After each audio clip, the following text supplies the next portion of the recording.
Assalamualaikum warahmatullahi wabarakatuh.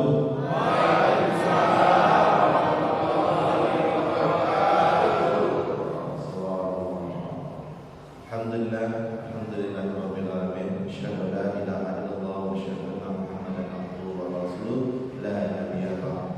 Qala Allah Ta'ala fil Qur'anil Karim, ya ayyuhan nas taqullaha haqqa tuqatih wa la tamutunna illa wa antum muslimun. Yang saya hormati Ketua Masjid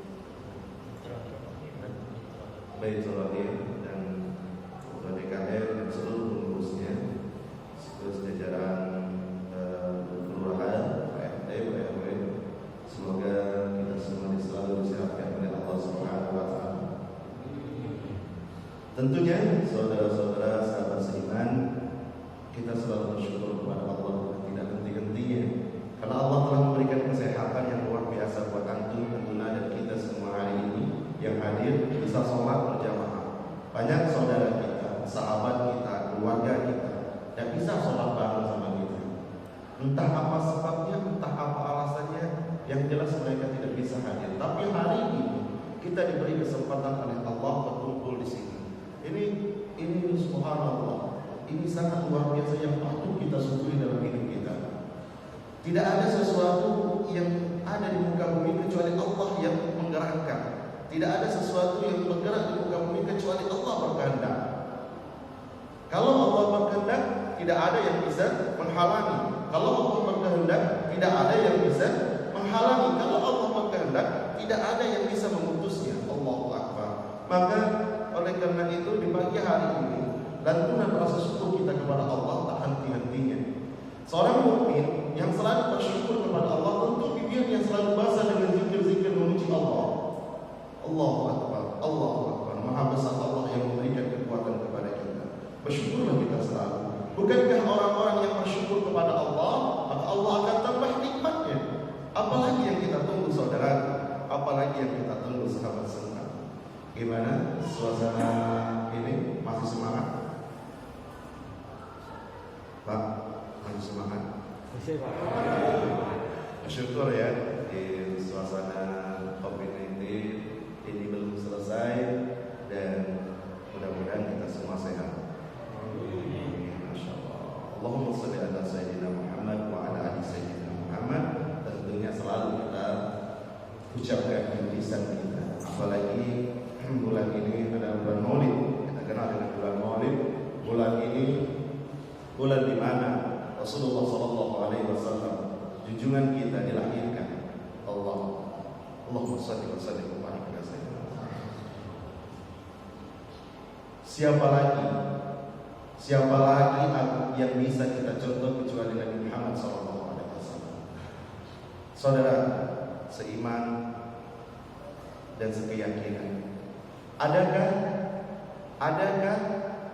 yang patut kita contoh di muka bumi ini kecuali Rasulullah? Ada? Tidak ada. Tidak ada. Sehebat apapun mereka, tidak ada kecuali contoh terbaik. Tapi saya, wahai saudaraku, wahai sahabat seiman, Bapak Ibu semua, tapi saya, anak-anak kita sekarang sudah hilang siapa figurnya. Kenapa? Karena kita sebagai orang tua jarang sekali menceritakan ulang tentang siapa Rasulullah. Betul?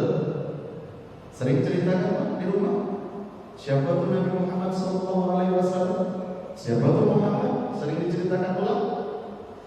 Hello? Sering? Betul? Wah, ini lempungnya kena AC atau gimana? Jarang kita ceritakan ulang. Allahu Akbar. Jarang sekali. Kita lebih senang bercerita apa?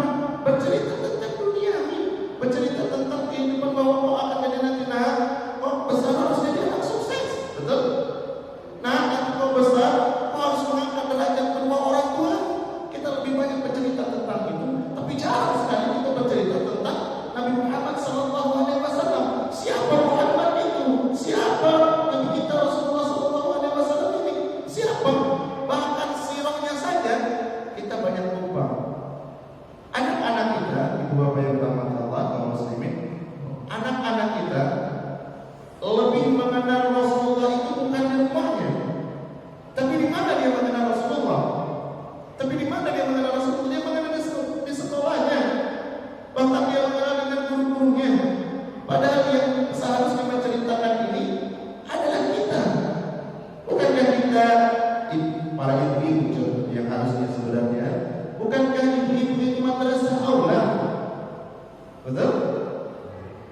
Dan bagaimana dengan kita ayahnya? Harusnya kita selalu menceritakan tentang siapa Nabi Muhammad SAW. Harusnya itu yang kita lakukan. Di Maulid Nabi ini, mudah-mudahan kita kembali menceritakan siapa Nabi Muhammad SAW. Siap Bapak semua ceritakan kembali sampai ke rumah nanti? Siap? Karena apa Pak? Karena memang jarangnya kita bercerita kepada anak kita, sehingga anak kita salah ambil idola. Saya menceramahnya ini Pak, langsung aja.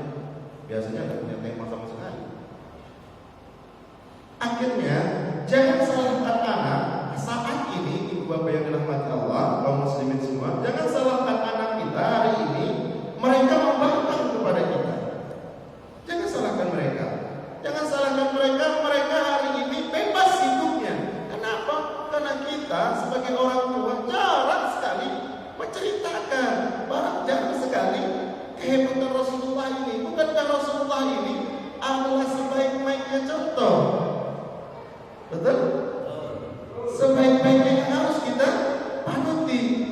Bagaimana harusnya kita bercerita tentang keistimewaan Rasulullah, kegagahan Rasulullah, kehebatan Rasulullah dalam memimpin, ketangkapan Rasulullah dalam memimpin, kehebatan Rasulullah kuat dalam segi apapun, dia ahli gulat, olahraganya bagus, Masya Allah. Tidak ada yang bisa kita contoh kepada Rasulullah. Tapi kita jarang Pak. Akhirnya anak-anak kita, wajar kalau anak-anak kita mohon maaf, anak-anak kita contohnya siapa? Contohnya para artis. Ya kalau artisnya sudah hijrah, alhamdulillah. Kalau enggak, Allah Akbar. Contohnya banyaknya mereka lebih kenal dengan Polres, Ultraman. Mereka lebih kenal itu. Bahkan lebih kenal merekanya kartun-kartun seperti ini. Tapi tentang cerita Nabi Muhammad mereka nggak kenal sama sekali. Inilah yang saya selalu sedihkan Pak. Allah, saya selalu sedih melihat kondisi ini. Tentu kita semua harus sedih dengan kondisi ini. Kita mau negeri ini berubah. Kita mau negeri ini aman. Kita mau anak-anak kita bisa taat kepada kita. Betul? Tapi ternyata mereka jauh. Allah Akbar. Lalu bagaimana untuk mencontoh Rasulullah ini? Dalam maulid ini saya ambil 3 perkara saja Pak. Bukankah maulid, bukankah kelahiran Rasulullah SAW kita peringati ini, kita mencontoh Rasulullah. Saya ambil 3 poin saja. Kita ambil 3 poin saja agar kita bisa mencoba untuk seperti akhlaknya Rasulullah. Ambil 3 poin saja ayah bunda untuk mempersingkat waktu kita. Yang pertama, Rasulullah itu enggak pemarah. 3 poin saja. Rasulullah itu enggak pemarah. Rasulullah itu pemaaf. Betul? Mana contohnya saat Rasulullah itu pemaaf? Masih ingat ketika Rasulullah SAW berangkat pergi sholat, tiba-tiba ada orang Yahudi yang meludahi beliau. Ini Pak, cerita ini bukan cerita yang biasa. Sebenarnya ini cerita yang luar biasa. Kalau diceritakan kepada anak, subhanallah, ini jadi akhlak buat anak kita. Kalau ini kita ceritakan, maka ini jadi akhlak buat anak kita. Bagaimana Rasulullah begitu menjadi orang pemaaf yang luar biasa. Ketika orang Yahudi meludahkan, beliau melihat dan mengelak dan mencuci. Masya Allah. Betul? Coba kalau kita, saya misalnya diludahi, nggak usah Pak, nggak usah ayah bunda, nggak usah kena di depan kita aja. Kok nggak tahu aku ini ustaz, gitu. Kok nggak tahu aku ini imam. Jadi kok nggak tahu aku ini siapa. Aku ini lurah, aku ini. Masya Allah.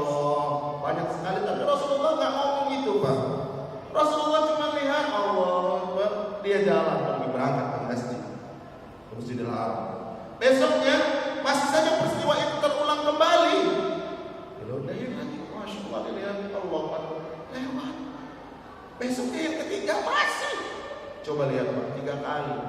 Saya mau tanya kepada Bapak Ibu semua, kalau Bapak Ibu semua yang menyikapi peristiwa ini gimana? Kalau kita yang diludahin, Pak, gimana? Benar Pak ya? Wah itu mah kalau nggak digantung jangan diomongin. Wah hancur ya. Tapi Rasulullah, tapi ya Ustaz, tapi itu kan Rasulullah saat dia Nabi. Lah emang apa urusannya? Karena justru dia Nabi kita ikutin. Betul? Kalau dia manusia biasa pasti ada silap dan salahnya.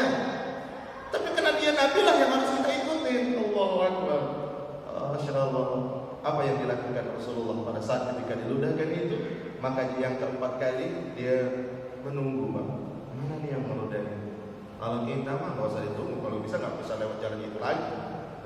Nggak boleh lewat, nggak mau lagi lewat jalan itu. Wah udah dikacau kalau lewat sini. Wah emang nggak ada akhlaknya.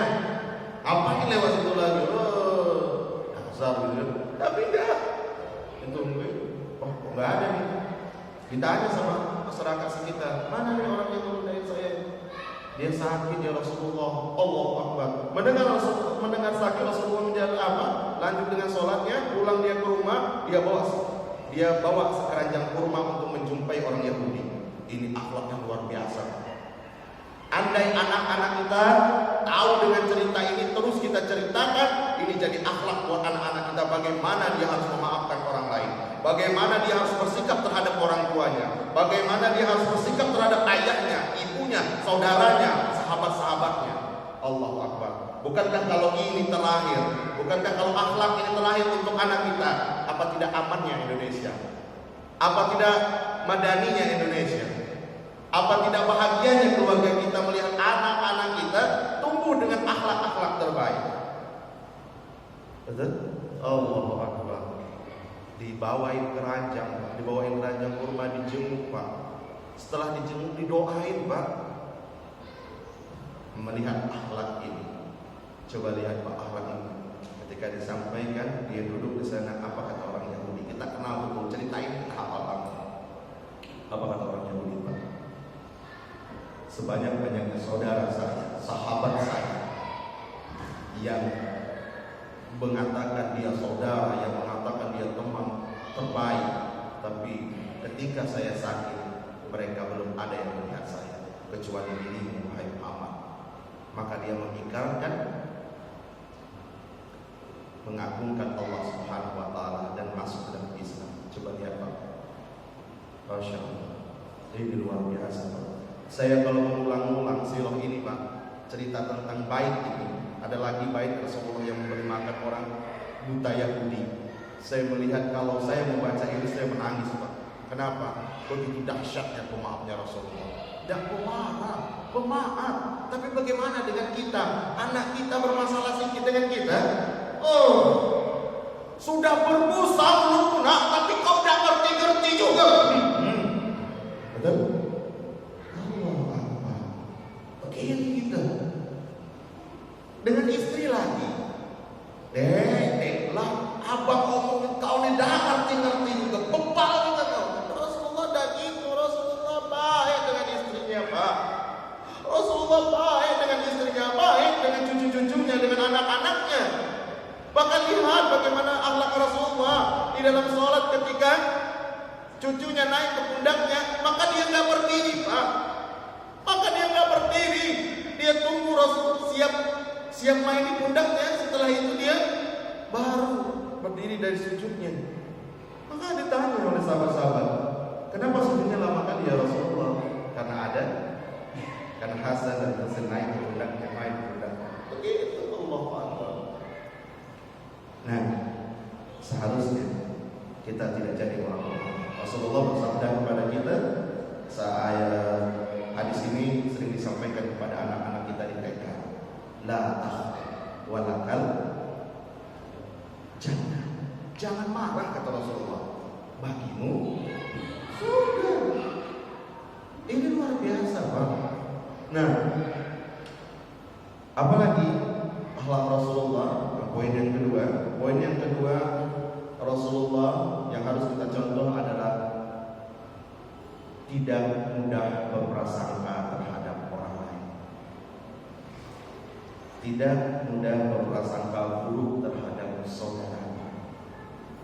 Ini penyakit kita di masyarakat, penyakit diri kita, Pak. Kita mudah sekali menilai-nilai orang, prasangka terhadap orang lain. Kadang imam dan makmum berselisih gara-gara prasangka buruk. Imam dan makmum kadang-kadang di satu masjid gak akur, Pak. Ini kan luar biasa. Ada istri berprasangka buruk terhadap suaminya, ada imam dan makmum prasangka buruk satu sama lainnya, saling menilai. Kalau imam itu yang sholat saya nggak datang. Coba, apakah Rasulullah pernah berprasangka buruk terhadap orang lain? Ini ajaran siapa yang kita ambil? Selalu berprasangka baik terhadap sahabat kita. Maka kalau kita selalu berprasangka baik terhadap siapapun, maka hati kita nggak akan rusak. Kita harus berprasangka baik terhadap ketika ada detak di jantung kita tersakiti, kita akan berprasangka baik. Mungkin dia lagi begini. Mungkin dia lagi begini. Kita bersangka baik aja, Pak. Jangan bersangka buruk. Begini. Dia kayaknya ada orang yang nikung pakai motor, hampir-hampir nabrak kita. Kita cuma ngomong harusnya, Pak. Apa kita berangkat? Mungkin dia terburu-buru, dia pengen ke rumah sakit. Kamu terburu-buru karena dia kerja. Masya Allah, indah, Pak. Betul? Indah kehidupan kita. Apalagi berumah tangga, Pak. Bertetangga. Kalau kita selalu berprasangka baik dengan tetangga, Allah Akbar, yang lahir di negeri kita, yang lahir di daerah kita, di keluarga kita, di sahabat-sahabat kita, di tempat kerja kita. Kalau kita berprasangka baik dengan orang lain, dengan sahabat kita, maka yang lahir di situ adalah ketentraman jiwa. Bukankah kita hidup di dunia ini pengen bahagia? Betul? Rabbana atina fid dunya hasanah. Itu yang kita angkat selalu doa kita di pagi hari. Setiap sholat kita bilang Rabbana atina fid dunya hasanah. Kebahagiaan dunia dan akhirat. Bagaimana untuk mencapai kebahagiaan dunia dan akhirat? Salah satunya punya akhlak terbaik. Tidak mudah berprasangka terhadap orang lain. Yang ketiga, singkat saja karena di sini mungkin Pak bekerja semua ya. Yang ketiga, Pak, jangan mudah tersinggung. Ini penyakit juga nih, Pak. Rasulullah, kebayang nggak kalau Rasulullah punya penyakit tersinggung, Pak? Kebayang? Dikit-dikit kita tersinggung. Kalau Rasulullah dikit-dikit tersinggung, nggak nyampe Islam kita, Pak. Tapi karena Rasulullah nggak punya sifat rasa tersinggung, harusnya gini, Masya Allah. Dikit-dikit orang berbicara, kita tersinggung. Padahal orang nggak bicarakan dia. Dikit-dikit tersinggung, dikit-dikit tersinggung. Allah Akbar. Kapan kelarnya ini, Pak? Orang ngomong dikit tersinggung, kapan kelarnya? Apalagi dalam rumah tangga, dikit-dikit tersinggung, apalagi dalam kerukunan rumah tangga kita bertetangga. Kalau dikit-dikit tersinggung, bagaimana kalau kita berjamaah, sholat sama berjamaah, tapi senangnya tersinggung? Allahu Akbar. Mudah-mudahan kita dibebaskan dari segala penyakit ini. Bapak yang dirahmati Allah Subhanahu wa taala, tambahan untuk kita semua hari ini, yuk saya sempatkan menulis buku ini. Saya lakukan penelitian hampir 10 tahun, Pak. Wanita mulia di akhir zaman. Kenapa buku ini saya tulis? Karena sebenarnya pangkal utamanya adalah wanita. Betul? Mohon maaf, terjadi perselingkuhan kira-kira siapa dulu? Laki-laki atau perempuan? Perempuan. Sama Ustaz, ya. Tapi kalau perempuan yang nggak mau, nggak akan kejadian selingkuh, betul? Perzinahan juga begitu. Akhirnya buku ini saya tulis untuk menyelamatkan anak-anak kita, Pak. Saya sering masuk ke sekolah-sekolah SMA. Banyak pengaduan kepada saya, saat sekolah kami ini anak-anaknya, Masya Allah, sibuk pacaran dan ada, mohon maaf, saat ada hamil di luar nikah. Jadi saya pikir ada yang harus kita selamatkan adalah anak-anak perempuan kita. Bagaimana Ustaz agar tidak ada terjadi lagi hamil di luar nikah? Gampang.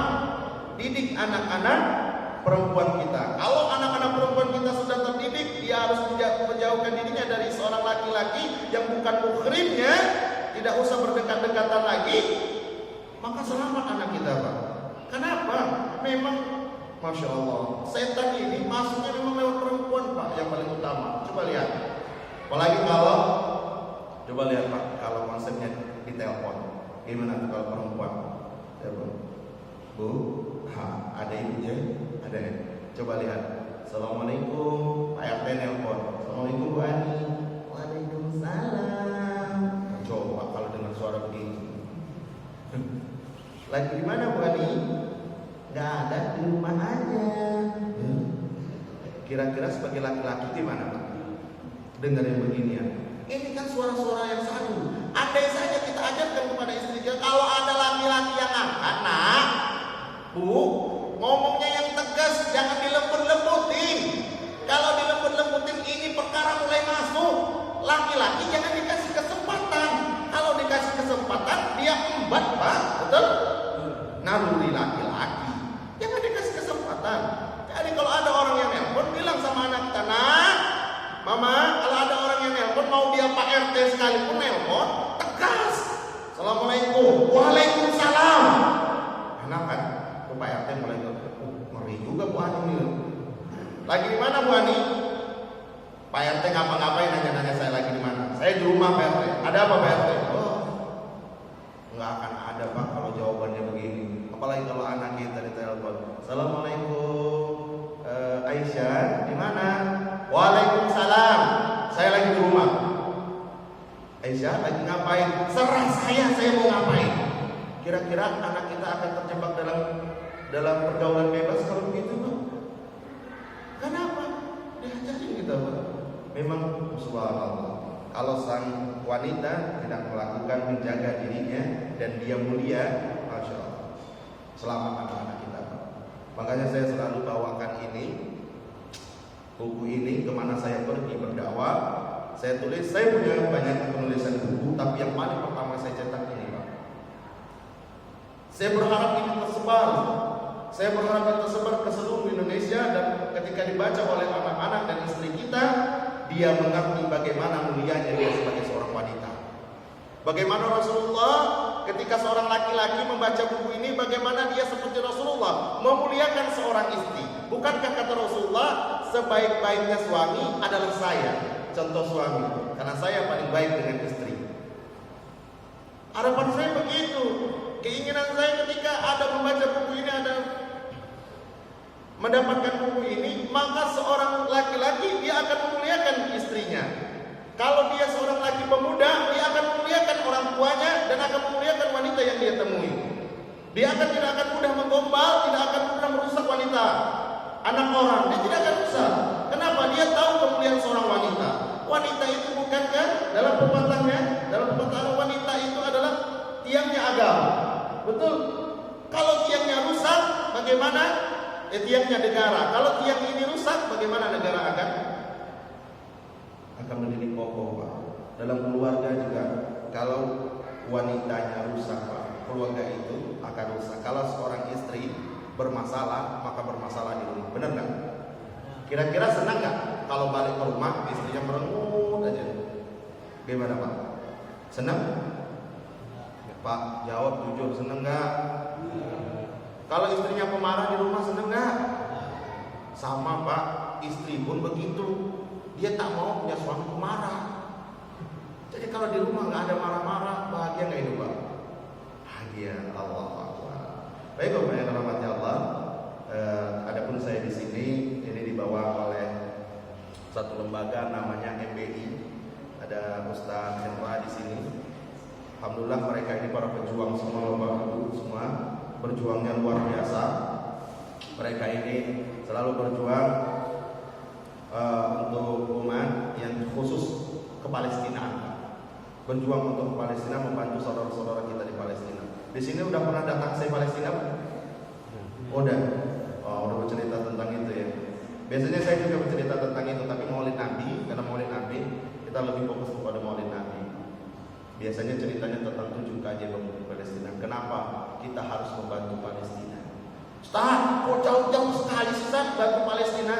Ini pertanyaan sering muncul Pak ketika saya angkat tentang materi tentang Palestina. Ustaz, bukankah di tetangga kita ada anak yatim, ada ini di daerah kita? Kenapa sih harus jauh-jauh ke Palestina? Masya Itulah kami hadirkan Syekh Palestina. Kami hadirkan Syekh Palestina di berbagai masjid, di berbagai kesempatan, di berbagai majelis taklim, agar ini semua terjawab. Ada ternyata Palestina itu adalah negeri yang diberkahi, Pak. Kiblat pertama. Ridhokah kita Al-Aqsa itu dihancurkan? Begitu kan? Ini Masya Allah. Akhirnya adalah pejuang-pejuang Palestina itu di Indonesia. Salah satunya MBI. MBI itu Mulia Berbagi Indonesia yang khusus berjuang untuk Palestina.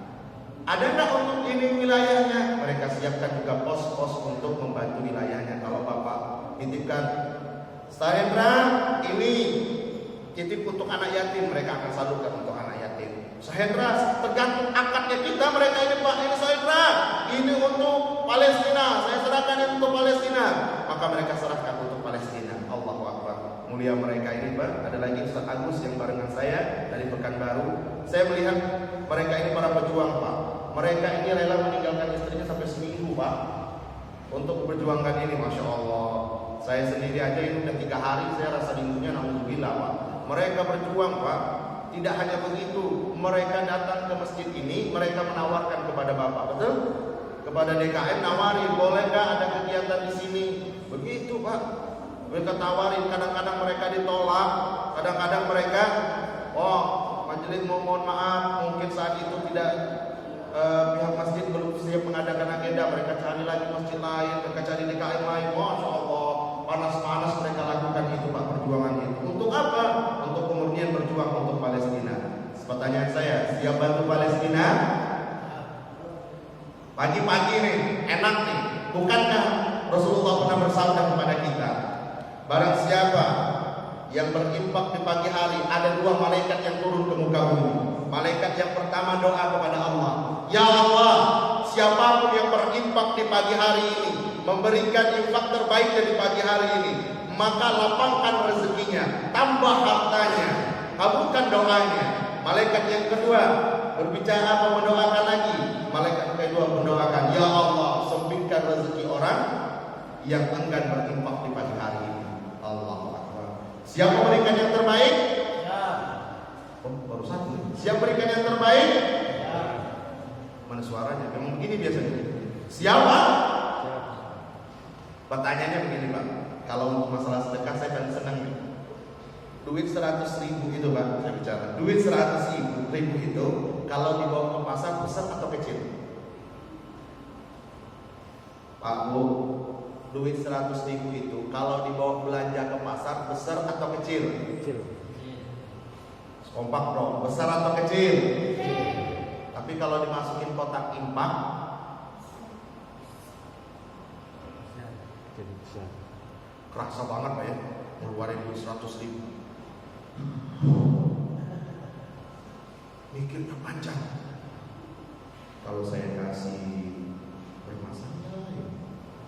Pak, kalau ada di kantong kita ada 2.000, mohon maaf, ada 5.000, ada 50.000, ada 100.000, kira-kira mana yang diimpakin Pak?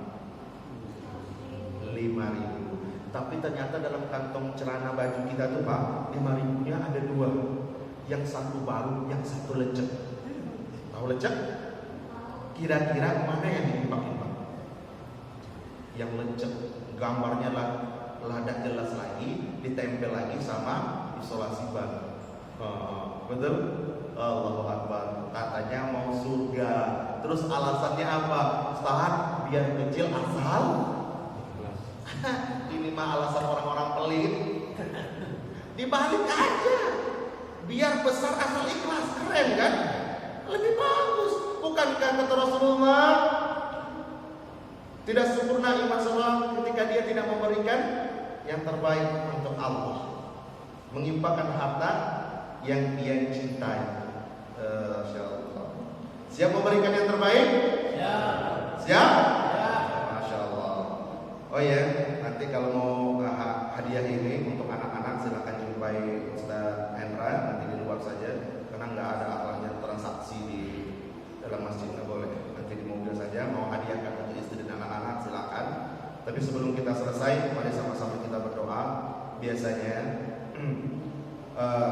bukankah doa yang paling mujarab itu ketika kita menginfakkan harta kita di situ kita berdoa kepada Allah Subhanahu wa taala, maka malaikat akan mengangkat doa kita. Mudah-mudahan semua apa yang kita inginkan dijawab oleh Allah Subhanahu wa taala. Mari sama-sama kita tundukkan hati kita dan pandangan kita hanya menuju kepada Allah Subhanahu wa taala. Al-Fatihah.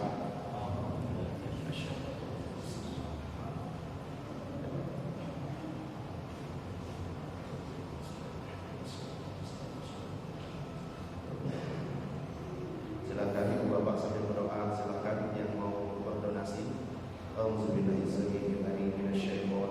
Bismillahirrahmanirrahim. Allahumma shalli wa sallim wa barik ala sayyidina Muhammadin wa ala alihi wa sahbihi wa sallam. Allahumma ighfir lana dhunubana wa liwalidayna warhamhuma kama rabbayana shaghira. Allahumma hamdina sirra nafsi. Allahumma hifdhna min wa husna. Allahumma na'udzu bika min al-'adli wal kasali wal hamli wal kharahi wal bahri. ونعوذ بك من العذاب القبر ونعوذ بك من الفتنة والمحيا والممات يا الله يا رحمن يا الله يا مجيب الشاكرين يا الله di pagi hari yang penuh dengan keberkahan